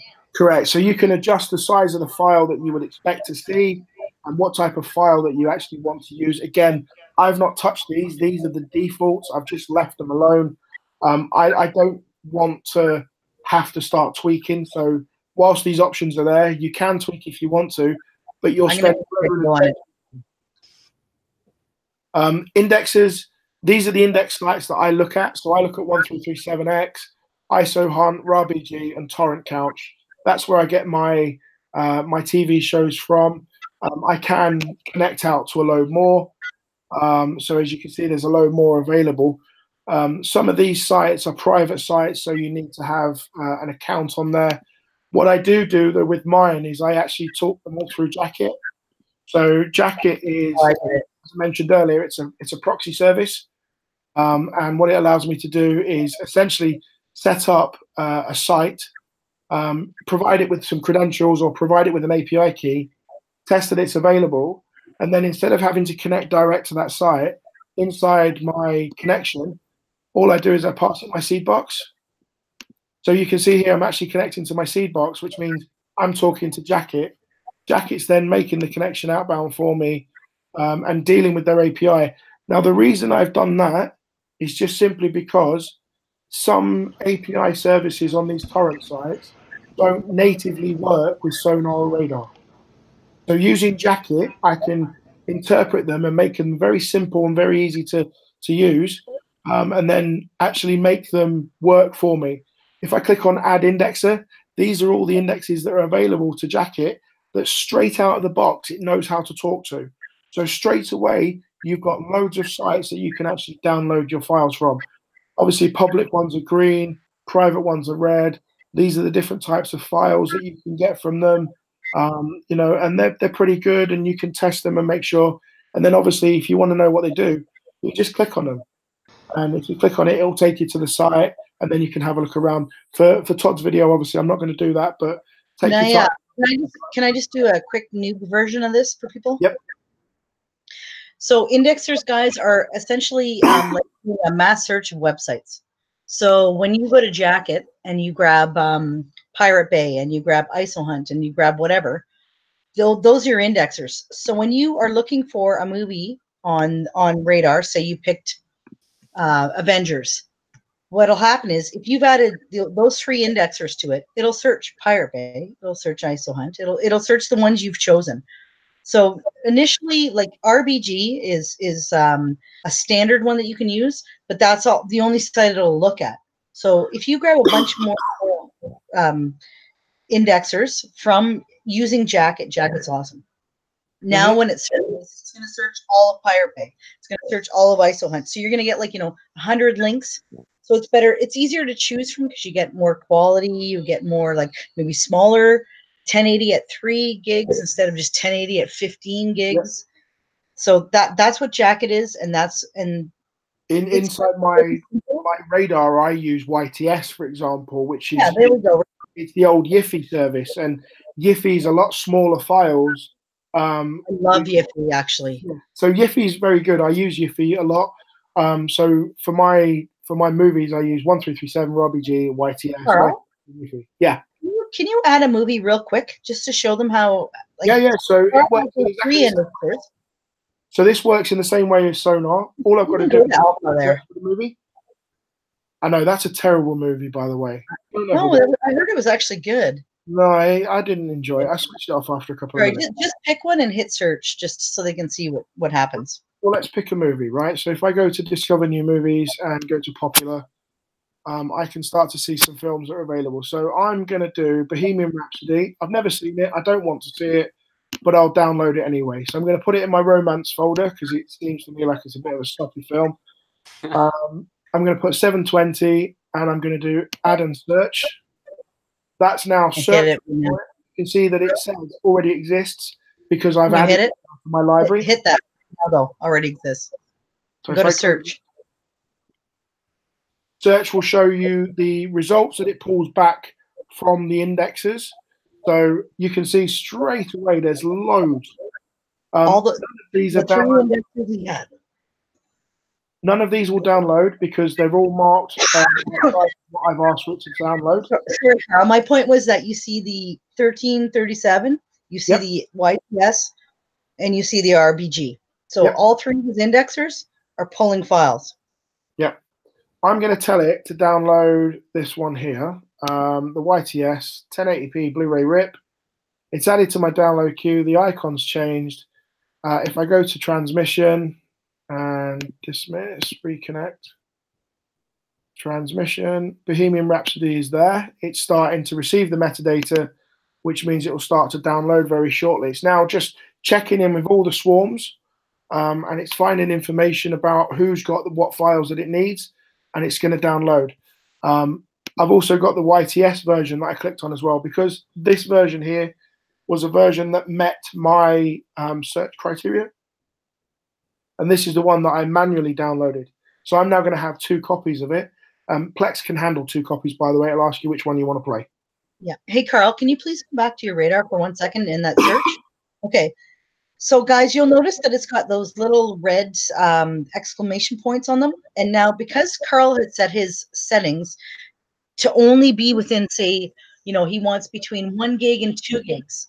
If it's above or below or it's not meeting the criteria, it'll give you that little warning. It doesn't mean you can't use it. It just means it didn't automatically grab it for you because it doesn't fit the criteria. Correct. So I clicked here to add it to my download queue, and I overrode my own settings, and I downloaded it. But see, if he scrolls down a little bit, see the ones that don't have the warning exclamation, chances are when he hit the basically the little magnifying glass that automatically adds and picks for you, it probably grabbed one of those because they met the criteria that he had when he set his stuff. This is the one it downloaded because this is the one that meets my criteria. So I know straight away by looking at that that's come from Yiffy. The tag that I've used, which is Blu-ray 720, so HD 720p. That's also referenced here. This tells me the flag that I said that I wanted. This is the one that it's got, and that's the file. That's all the transmission client details I can see. It's downloaded it. It's grabbed it. It's told me it sent it to my client. If we look at transmission, we can see that they're there. So I've got 720 Yiffy and 1080p Yiffy. Both match upon the history tab, which is what I've downloaded. How fast were those downloading? Just I know that it depends on the storm too. Literally like a minute, 2 seconds. I've got 2.5 minutes for 720. 17 megs a second. Probably be about 3 minutes for the Blu-ray, which is 2.3 gig. It just depends on who's sharing back. Honestly, some of them for me have been almost instant. I go, by the time I look at transmission, it's already downloaded. Now, another cool thing too about Plex is that you can have multiple copies of stuff. So I was mentioning in one of our groups the other day, not everybody has a 4K TV. You can grab 4K and have that, and you can also grab a 1080 for everybody else. So people that don't have a 4K TV in Plex, it'll show as a 2 on the poster in the top left corner. And when you click that, you can go in and choose the quality you want to watch. It's the same thing with all the players, like on Xbox. There's usually like 3 dots, and if you click it, it asks you which one you want to play. So if you don't have a 4K TV, you can play the 1080 instead. So that's the cool thing about Plex too. Yeah, I mean, I have a 4K TV, but I never want to watch 4K films. They're huge. Todd just did the other day. I grabbed a 4K Justice League, and he said it played fine. Eh, Todd? Yes. Yeah, if you've got a good internet connection, I have a decent one. I watched it off the Seedbox. It played fine. Yeah, I have depending on the size of it. Some of those 30 gig ones, I even struggle with. 30. I'm gonna try it straight line though. I'm using my power line adapters. I'm struggling with those 30 gig ones. So these have nearly finished downloading. They're literally, you can see they've just marked green. So if I go to Plex, and if I go back into my romance area and just update my library, it's disconnected me again for some reason. There we go. Bohemian Rhapsody is now appearing. So, look at that, Blue. He's got Greatest Showman. I haven't watched it. What? Oh my God! It's got that bloody thing next to it. Mamma Mia, I've watched, and what a crap film that was. I heard Showman was great. I've seen it about 20 times. I love it. So Bohemian Rhapsody literally is downloaded. So I've not been on any torrent sites. I've not downloaded anything to my home PC. I've not gone to any websites where I needed to search or spend hours looking through the comments and looking through stuff. I've gone to my app, which I've installed in my Seedbox. Now you can install these apps on your PC. Radar, Sonar, and a download client, if you really want to, can easily be installed on Windows, Mac, and Linux. They're available. Just go to their websites and install them, set them up. They take probably 5 to 10 minutes. What you need to do is you need to give them a set of indexes, which is where you're going to search. So as Blue said, this is the site that you're searching for the files that you want. And then you give it a client. So a download client is your torrent client or your NZB client.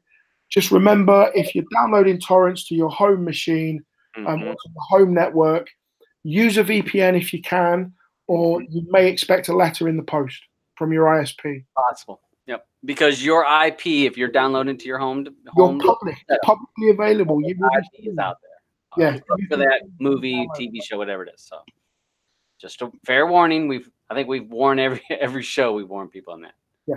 So if I go and actually show you what I mean by that, if we look at Bohemian Rhapsody and I look at the users here, you can see all these IP addresses that are now trying to take part of the file that I've got to actually complete their own file. And we can see all the different user agents that they're using and their IP addresses, different providers.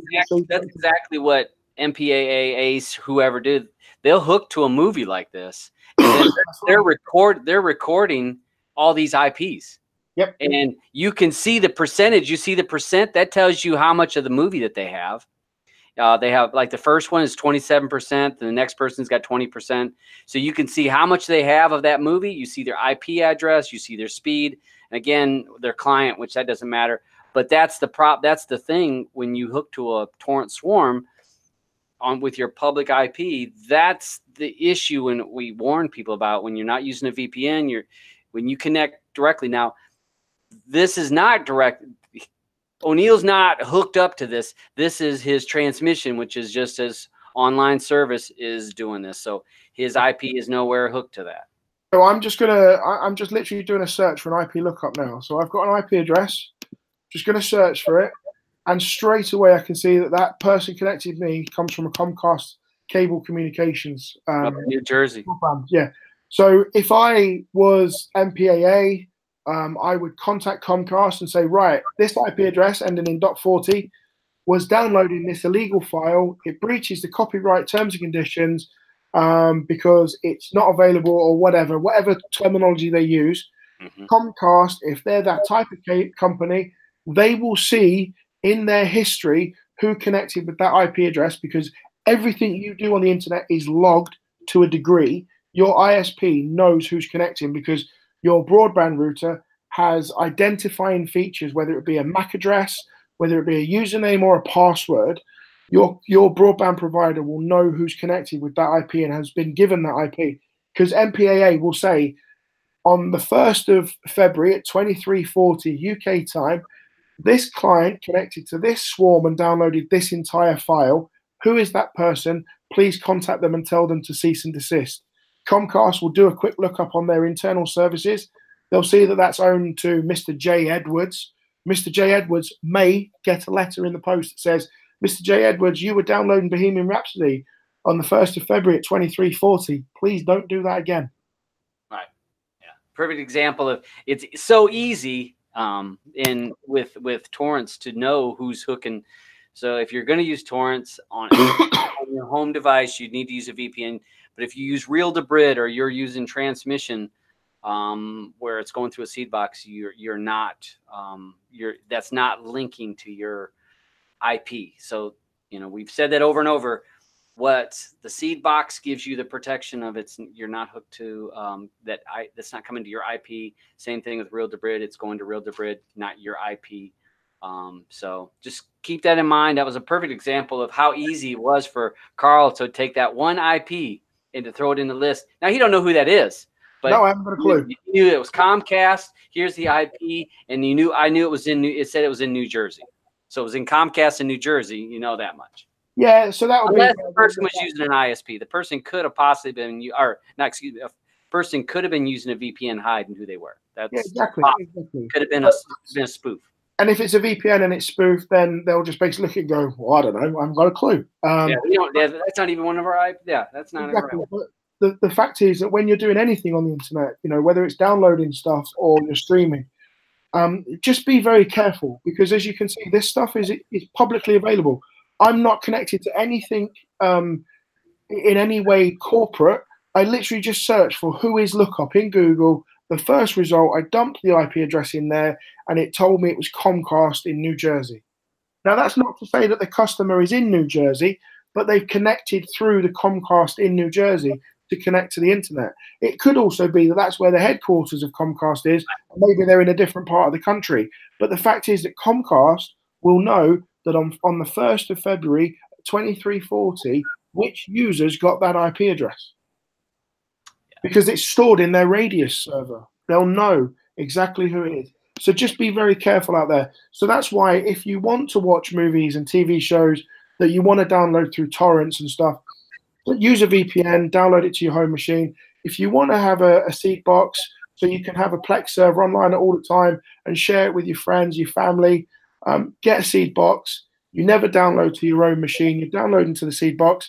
You're benefiting from technology that's there to be online constantly. It's really simple to use. And I've shared mine with probably 5 or 6 people, but all my devices in my house are connected to my Seedbox, including my phone, tablets, and whatever. And, we can walk around the house and go, oh, I want to watch that. And it plays. It just plays straight away. There's no searching inside Kodi. I've done all the hard work by setting up sonar and radar. It's taken like Netflix, yeah. Yeah. So like Netflix, I just say, I want to watch that. Play. It's playing. I don't have to scrape. I don't have to do anything. Now, people that are uninitiated with Plex and sonar and radar that are used to Kodi, they may see these and go, oh, that looks really complicated. Believe me, it's not. The first 5-10 minutes, you're going to panic. After those first 5-10 minutes are gone, I guarantee you will not switch on Kodi again. That's a promise. I haven't switched Kodi on in months. I'm not interested in it because what I want to watch, I purposely go out and get. I put on my Seedbox. I watch it when I want to watch it. I spend my time on a train for an hour and a half a day going to and from work. On that train, I sit my phone there. I've got my Plex pass. I'm connected to my Plex. I've already synced the last 4 episodes of a TV show I'm watching, and suddenly I'm watching them. The moment I get to a public Wi-Fi spot or a Wi-Fi spot at work, it realizes that I've watched 2 of those episodes. It removes them from my phone and gets 2 more. So that on my train journey, I've still got 4 in total to watch. And every time I connect to Wi-Fi, it does that sync. Kodi can't do that. Now, you can set Kodi up to download. And if you use the MySQL backend in Kodi, you can do stop and play in other rooms. But that's complicated stuff. And apart from Midrail and maybe a couple of other people, I guarantee you there will not be more than a very small handful of people that have got that service set up. So it's really simple. One of the things, I saw a quick question. Kenny Skywalker says, if I bring my laptop to work and download movies, is there no risk with my cable company? Well, because you're using it at work, which means that your work may get involved and say, hey, You can download it through your work connection. We monitor our work. Is it Seedbox? Sorry? If it's through Seedbox, then no. No, he's just saying if he was using a torrent. I'm assuming he's saying if you're downloading at work, yeah. Yeah, your work, my work, we monitor our firewall and we see who's doing what, how much data they're using, what type of connection it is. The moment we see anyone with a torrent, the infrastructure manager that sits next to me goes and stands over them and goes, "What the fuck do you think you're doing?" "Oh, I'm not doing anything." "Yeah, you are. You've just downloaded 40 gig on torrents. I can tell you exactly what files you've downloaded. Do you want to stop it?" But Carl, if you're using a Seedbox, essentially, guys, you're going online and you're going into Radar. Yep. Which is like completely legal, normal, and you choose a movie through Radar, and it's downloaded your Seedbox, and you're good to go. Yep. Now, if you want to then take that file out off the Seedbox and put it on your machine, your laptop, your phone, whatever, you can sync over FTP over secure or SCP, which is secure copy over SSH, both of which are protected over an SSL style connection, which your ISP cannot read the contents of. So you can download from your Seedbox to your local machine, and you can actually then watch that on your local machine, and your ISP will never know that you've just downloaded that. You do that all the time. I slide all my stuff over. You sync it all the time. That's right. Okay. All right. So we've there's pluses and minuses to all this, and maybe this is too much work for some people, and that's fine. That's fine and dandy. Stick with Kodi. Some people, and there's people that complain about Kodi saying they're too much work, so they use APKs. Well, there's options for everybody. There's, but I will say that one of the good things about Plex is, to me, is that you have what you want on there, and you choose your own content. Yeah, you choose what's on there. If you're going to share it with friends and family, it makes it very easy for those friends and family to see what you got, click it, and it plays. It's not. And it feels really good to be able to share stuff with people that appreciate it. My daughter is 3 years old. She knows how to turn my TV on. She knows how to select Plex from the available sources. She knows how to go to the kids section, and she knows how to start a film. That's because she's a genius. She's 3 years old. She hasn't got a clue to use Kodi, but she can use Plex. Yeah. Question. All right. So MB. Now I messed with MB, and this was a long time ago, back in the Plex days, because I thought MB was a sort of Plex interface, but it gave you more customizations. Do any of you guys ever messed with MB? I tried to. I didn't like it. I've not done anything with it. It has a lot of, you can do like I want to say like categories and collections, fantasy, and you can set custom art. Because actually, I used to grab some art for categories from some of the MB forums. So I'm pretty sure Plex can do all that. I've been able to do all that. Have you? I have. Well, everything you're mentioning so far, yeah. That I can see art, like like when you go to things. I haven't seen that. Yeah. Okay. Okay. All right, posters, tags, fan art. Well, I was just meaning like I know like they had categories. Like when you went to thrillers, it had a certain image. Or do that in Plex too now. Okay. Maybe it didn't used to, but it does now. Okay. All right. Yeah. You can pick by genre. You can pick by actor. You can pick by decade. You can pick pretty much everything. Yeah. You know when on the first tab of Plex where it says all? Yeah. And then it says you can pick movies and by title and whatever. The first one, you can choose all different categories. Right, but can you set that as certain art though for each one of those? They can have art for each one of those categories when you click it.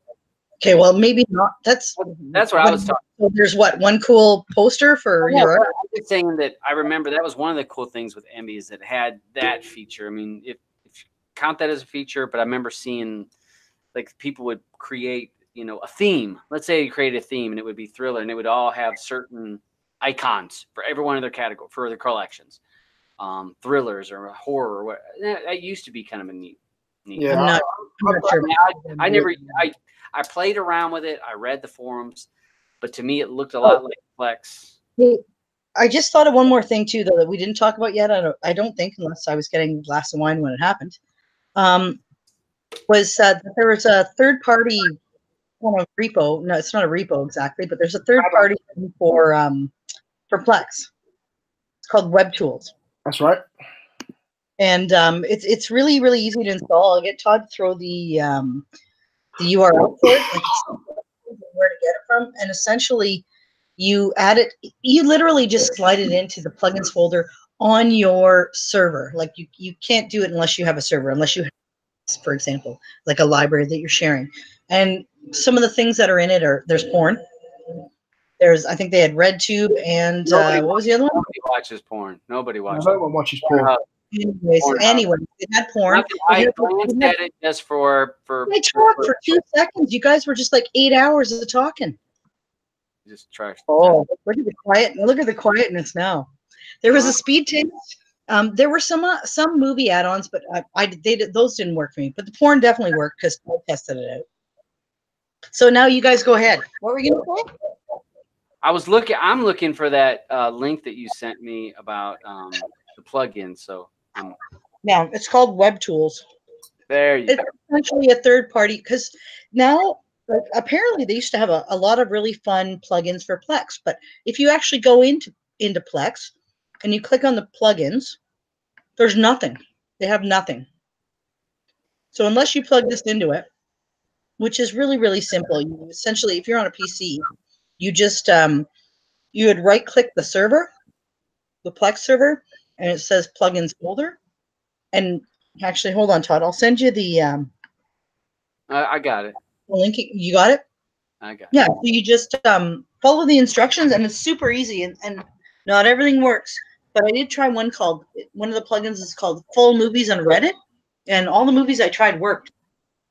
So and again, Plex has a little bit more control. There's possible that they can, they have a little bit more control over the stuff that they do. The plugins can break. But then when you get to the plugins, you're almost messing with Kodi add-ons again, where some things may or may not work. Yeah, you're taking a chance. Just keep in mind, I want to say it's like, beta options, but yes, we tried a few of those plugins, and most of them worked. There was a couple that didn't. Well, speed test is nice because if something is buffering for you on one of your devices and whatever, say you didn't have Kodi and you didn't have speed test, you can go in there and look at it. So I gave you a link, and you like she said, you install it on your whatever your server device is. Yeah. And then you would install it, and then you would enable it, and then you can install other plugins from there. So yeah. All right. So I'm looking to see, does anybody have? I just want to say that I got that from Backwards Gandalf. All right, Backwards Gandalf's give it up, and that it's a neat little feature. A little extra something to add to it if you want. Yeah, I liked it for the testing. I like to test to make sure. You like the porn? What are you talking about? I was testing them. I don't watch that. I was just looking for the end user. I'm thinking of the end user that may want to know. The web tools are also really useful for people that you mentioned at the top of your show. People were selling Plex and using it with IPTV. So certainly in the UK, Plex was huge as a sales tool for people to introduce IPTV, because you could sell boxes called Now TV boxes, which are owned by Sky. Everyone knows Sky. So these Now TV boxes that retail at about 20 quid allowed you to install Plex, and people were using Plex. They then used a tool called IPTV plugin from the web tools to then allow the play-in of M3U files. The problem with sharing an M3U file through Plex is that it's essentially connected as one user. There's one username and password that is authorized. You can't limit people. So if you've got it sharing on your Plex and you've got people connected to your Plex, then they will have instant access to all those M3Us and those live TV channels, unless they restrict it. But the IPTV plugin certainly a few years ago, didn't have that support. It basically said that if you share IPTV, everyone gets it. As an IPTV provider, people, and I'm not saying that I'm an IPTV provider, but I'm saying as an IPTV provider, you sell connections based on the number of people. So you sell a connection for £10 a month or £55 a year, and you're saying that that's for one user. If you, as a provider, then sell a Plex service with IPTV, there's no guarantee that you know how many people are going to connect unless you are very strict on who actually connected to your service. But for the actual upstream IPTV service themselves, who are then selling to this IPTV provider who then sells Plex, they are escalating the price because they have no determination over how many people are going to connect. So not the people that you've bought IPTV from, but the IPTV provider who provides IPTV, they go and buy it from someone else. And that person then says, well, how many people are you going to have connected to your IPTV service? And they're like, well, I don't know, but we're selling Plex and we're going to do it for this. Suddenly you buy it in bulks of 100 and it becomes like £1,000, £2,000, whatever. It gets difficult in terms of costing.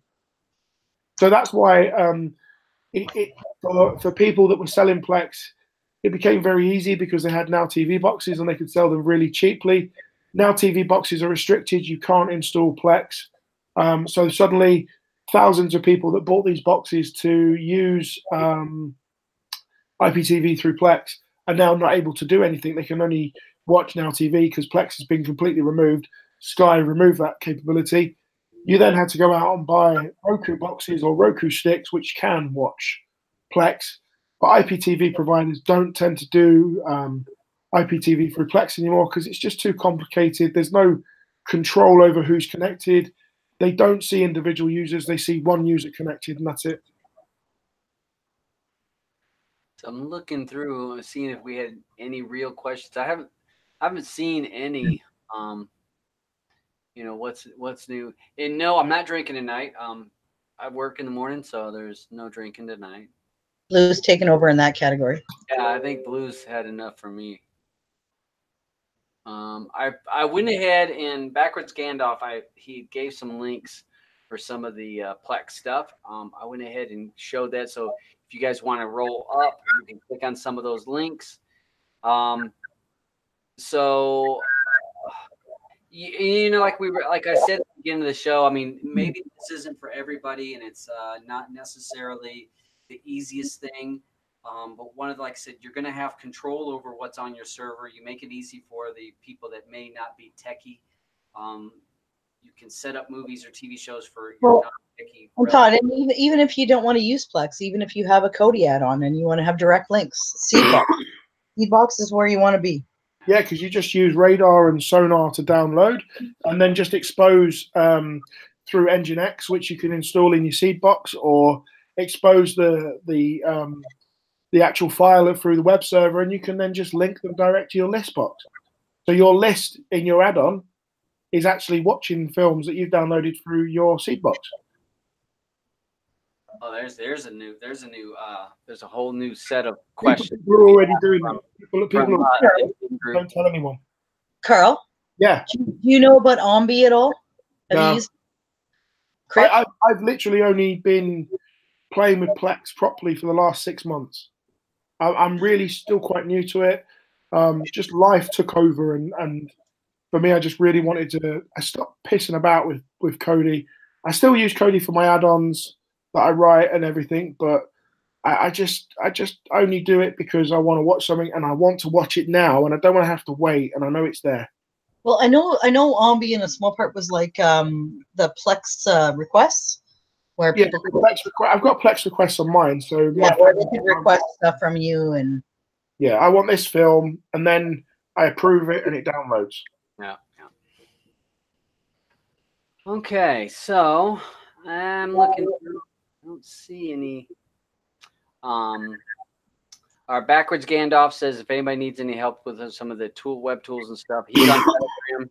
You can look him up, and he'll be happy to help. And it does sound very daunting to set this up. But once you get into it, it's really not that difficult. And No, just like you show, once you got it set up and you got your folders, and you're like, hey, I want to add this show. Boom, you're done. And you walk away, and you saw that the Game of Thrones.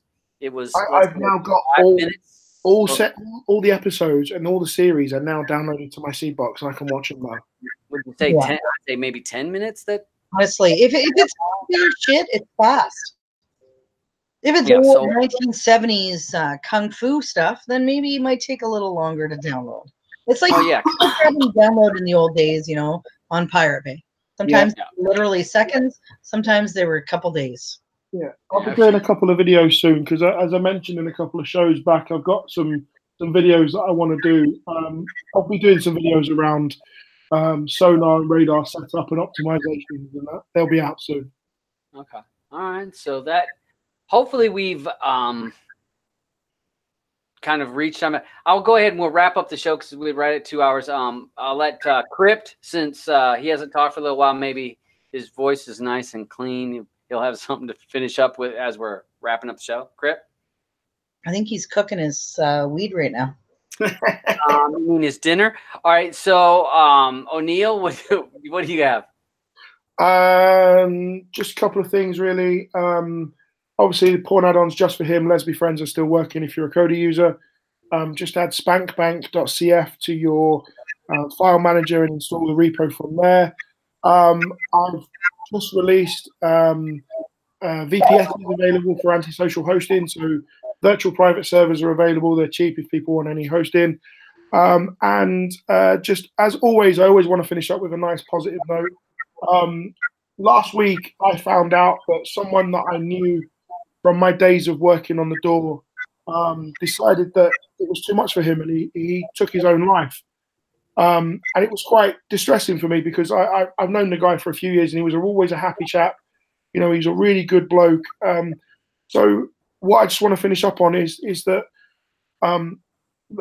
suicide in men is a big thing at the moment. And as a survivor myself, I always know that it's hard to talk to people that have got problems going on inside their head and imbalances and stuff.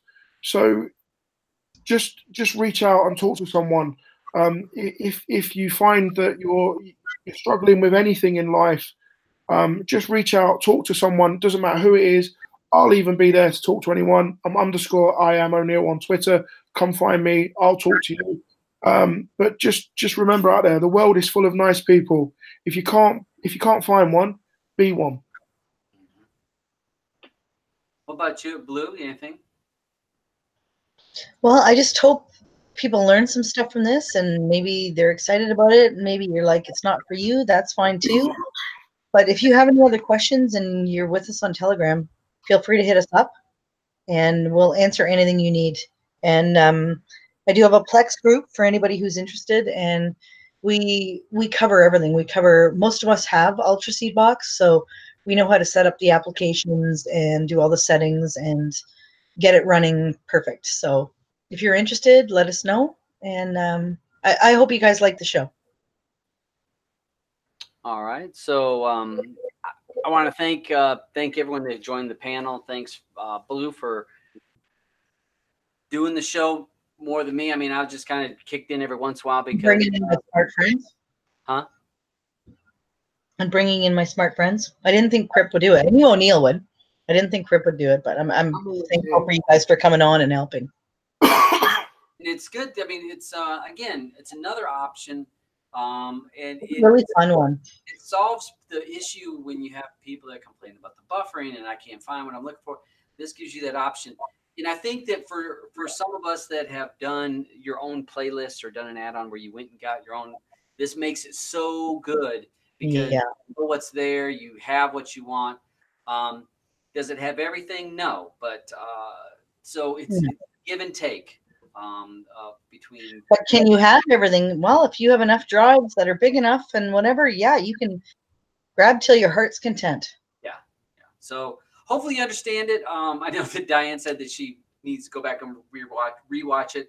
Watch the first part to kind of get understanding of it, and then get into O'Neill with the server part. Does sound daunting, but it really, if you take small bits at a time, it's not really that and hard. and like I said, most of us, if you're on Telegram, come see us because we can walk you through in a matter of minutes. Yeah, and there's so many people. There's, like she said, she's got a Plex group, and these people, most of them are in the Gen group or around, so they're willing to help you. And again, this was a great idea to have a show talking about something different. We talked because, Yeah. I mean, streaming is we've got so many options between, I mean, Netflix, there's nothing wrong with Netflix, but you know, people complain about RD and they complain. I saw people say, oh, this is going to be expensive for a Seedbox. How much are you paying for Netflix every month? I mean, so I don't know what the cost. Okay, that to me is the cool thing, is that it's like Plex is like a combination of Netflix / Kodi. Yeah, you don't have everything that Kodi has, and when it comes to Netflix, lots of times you'll be like, oh, I really wish it had this. With Plex, you can grab that. You can grab whatever you're looking for.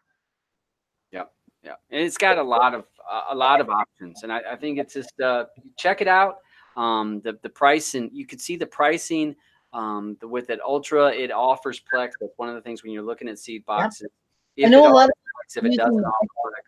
I think a lot of people who are planning on moving stuff over from the Seedbox to local were using one, I believe it's called Thunder. I think it was like 12 euros versus 16 for the Jaguar. Okay. So, I mean, there's cheaper options. See what works for you. But hey, thanks. I want to thank Trooper for posting the links to some of the YouTube playlists. Thanks for everyone watching. If you have any questions, post on the comments. We'll do our best to answer those, because I'll let Blue know about any of the questions, and she can go on my videos and answer all the comments. But no, jump into Telegram and make it easier. It's easier to have a conversation that way than it is commenting on a YouTube comment and then us work or whatever answer the next day, and then you answer the next day. If you're on Telegram, it just makes it so much better. Hopefully, Crypt, you were gone. Did you have anything you wanted to finish up with? Because we were closing the show, but you were away. No pressure. I don't know. He was there. So, all right. So I want to thank everyone. I'm sorry. Go ahead. Sorry. Yeah, I got called away. But no, again, Plex, it's actually easy to set up. Even the sonar radar, like O'Neill showed, I love it. Again, I opened up Kodi today only because I heard you guys talking about 18. But other than that, I haven't opened it in, I don't know, 3 or 4 months. I'm the same. And I get to share with Blue. And yeah, and I get to share with you. And you're sharing with me, and I thank you, because I don't even have a Plex server, but they're sharing with me. So thank you to both of you. And I love how Dee's got a Plex, and he decided to share with us. And so far, in like he has one show. So thanks for that. It is neat when if you're sharing with friends and family, and everyone has their own boxes, and then your collection becomes larger because each of them has different stuff. So yeah, I'm more mainstream, and Crypt is more. He has a lot of stuff. He's got stuff that I wouldn't even think of having on mine. So it's like, what are you trying to say there, Blue? Well, I mean, you've got like Knight Rider and yeah, he has Knight Rider. You have so many 70s. Old school, I mean, I watched a lot of those stupid shows growing up, and then I talk to people and they'll ask me for certain shows, and then it reminds me of other shows, and I went on like a whole 60s, 70s binge. Yeah, and just threw a bunch of crap on there. And you had more Christmas stuff, and it was his Christmas when he started getting on a roll of Christmas. It was like Christmas show, and I mean shows I had never heard of, movies, and yeah, he's very detailed. That's the thing, it's addicting. And just so you guys know, don't plug him because he doesn't sell it. No, you got to be really nice to him, or else he won't let you. Yeah, and I don't knock people that sell it, but yeah, I mean, I do it because I like it. I give it to friends and family, and if I'm in a tele group and somebody wants to access, it's like, yeah, I don't care. It's running anyways. Doesn't cost me anything extra. You know what's hilarious is I don't share with everybody. I've had people ask me, and I don't know them well enough. And I only share with people I know. Yeah. You know what I mean? Yeah. And I will, when I say share with the tele groups, it's, you know, the small groups I'm in with you and Dabs, that people that I've known for a while. Yeah. Not what you know, it's who you know. And thank you for sharing with us. We appreciate it. Yeah, it is neat. And yeah, I've Neil leaned. hasn't shared everything, you bastard. So, all right, so I wanted to go ahead and I will close up the show. We're going to wrap it up because we've been going 2 hours now, and I just want to again thank everyone on the panel. Thank Blue for pulling the show together and pulling the guests and the content about what we're going to talk about, because I know a little bit about it as a end user, but I didn't know it as a Plex owner. I learned everything I know pretty much from Crypt, actually. So, and yeah, if you want to find out some more information, get with one of us, and I'll try to point you to one of them if you get with me. But yeah, it's another option. And I know I will say that if you want to look up, Super Dell has done quite a few videos on this. So if you're somebody that wants to learn about more Plex, I know he has done plenty of videos. So you can look up Super Dell. Hey, Trooper, do you happen to have Super Dell's link to his channel? I know that you moderate for him too. I didn't know if you happen to have that to post in here, because I just wanted to have it as for people to give them an option, because he does a lot of stuff on Plex. I know that's actually, oh, he's listening on the right. Hey, Super Dell. He was one of the first YouTubers that I'd seen talk a lot about Plex. So we'll give it a second before we wrap up the show to see if Trooper gets that link in there for Super Dell to go over there and check out his video. And like I said, you might need to go a little ways back, but he's done quite a few videos on Plex and may be able to get some more information. There you go. Thank you, Trooper. So you're able to get to check that out and check out what Super Dell talks about it. Again, getting little bits of information from different people, because maybe the way that Blue or me or Crypt or O'Neill doesn't make sense, and you get some of it but not all of it, and then you go back and watch somebody else, you watch a Super Dell or somebody else, and you're like, oh, okay, that's you're able to put all the pieces together. So well, you know what, Todd, too, and no offense, Super Dell, love you, honey. Yeah. We're gonna make little individual videos that'll be a little more instructive. Like this was kind of flying through stuff. Yeah, more where to click, where to go to change certain settings and stuff like that too. Yeah. So I mean, there's no, I mean, I know that Super Dell he's done certain videos on this, and it doesn't hurt. I mean, it's not like people are copying. No, I don't mean it like that either, but we were sort of all over the place. Yeah. But we're gonna clean it up a little bit in actual videos, and all right. So well, this is like trying to follow on here. Yeah, this was a great overview. It gave a good overview. Gave a good overview of everything, and you saw, because we talked about seed boxes. We've talked about it numerous times. Every time we do a show, we talk about seed boxes. People are like, how much is it? Where is it? What do I do? So, sorry, can I ask one question? Super Dell, do you have like instructing videos? Because can I link those on my YouTube channel? Would that be okay? Because if I don't have to make them, I'd be more than happy to do that.